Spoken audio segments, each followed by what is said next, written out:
Angelina Jolie's breast cancer op-ed cost the health system $14 million in unnecessary tests. 3 years ago, Angelina Jolie announced in a New York Times op-ed that she'd had a preventive double mastectomy, after testing positive for mutations in the BRCA1 gene, which put her at an increased risk of breast and ovarian cancers. The article went hugely viral, and became a flashpoint in the debate about breast cancer risk and prevention. It also spurred a bunch of researchers to study what impact Jolie's decision might have on mastectomy rates and testing for the cancer-causing BRCA1 and 2 genetic mutations. In the latest paper, published in the BMJ, researchers from Harvard looked at insurance data from nearly 10 million women, before and after Jolie's May 2013 editorial. In the 2 weeks following the article, they found that BRCA testing rates shot up by 65%. But mastectomy rates remained unchanged in the months after that. This suggests, they wrote, that BRCA tests obtained as a result of the Jolie editorial did not yield additional BRCA positive mutations that might warrant preventive mastectomy. These BRCA1 and 2 mutations are rare, and the most experts agree only women with a very particular family history and risk profile should bother getting tested. Yet the study suggests women follow Jolie into medical screening they didn't need. That's not to mention the cost to the health system, at about $3,000 per test. The researchers estimate this Jolie-inspired surge led to $14 million in healthcare spending in those 2 weeks alone. And their Jolie effect seemed to persist long after the op-ed appeared. Average monthly test rates increased from 16 tests per 100,000 women between January and April 2013 to 21 tests per 100,000 women after the op-ed, during May through December that year. In sum, this looks like a case of celebrity-induced over-testing, the researchers wrote. Celebrity announcements can reach a broad audience, but may not effectively target the population that would benefit most from the test. This is just one of many examples of where a celebrity says something about health and we follow like sheep.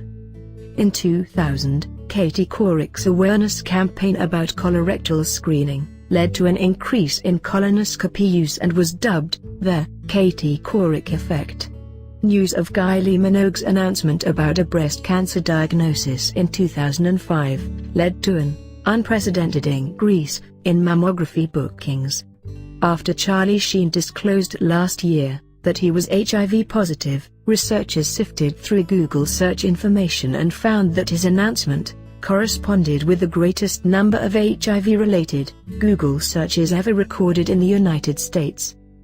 The research, on the aggregate, at the population level, says it's clear, celebrity culture, celebrity endorsements, have an impact, said Tim Caulfield, a researcher and author of the book, Is Gwyneth Paltrow Wrong About Everything? Now we can debate whether that's good or bad. The celebrity health impact usually isn't very positive. Jolie's efforts to raise awareness about the BRCA genes were probably helpful for women, who may also carry the mutations that can lead to cancer. But the rarity of the BRCA1 and 2 mutations seemed to be lost on the public. As far as celebrity health statements go, Jolie's op-ed, and another that followed, was actually quite measured in how she characterized risk. My doctors estimated that I had an 87% risk of breast cancer and a 50% risk of ovarian cancer, although the risk is different in the case of each woman, she wrote. Only a fraction of breast cancers result from an inherited gene mutation. Jolie clearly tried to convey the uniqueness of her situation and the fact that it may not apply to all women. But that didn't translate to more public understanding. One study, in Genetics in Medicine, looked at the effect Jolie's op-ed had on public awareness.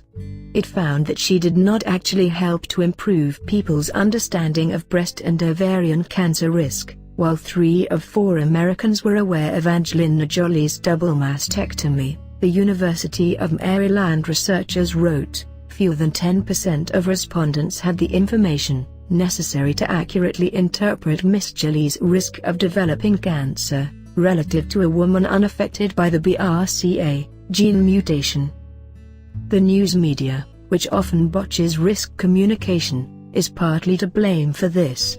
Another article, also published in Genetics in Medicine, and co-authored by Caulfield, found that journalists took an overwhelmingly positive slant on Jolie's preventive surgery, instead of discussing the relative rarity of her genetic mutation and the fact that most women would have many other options besides a double mastectomy.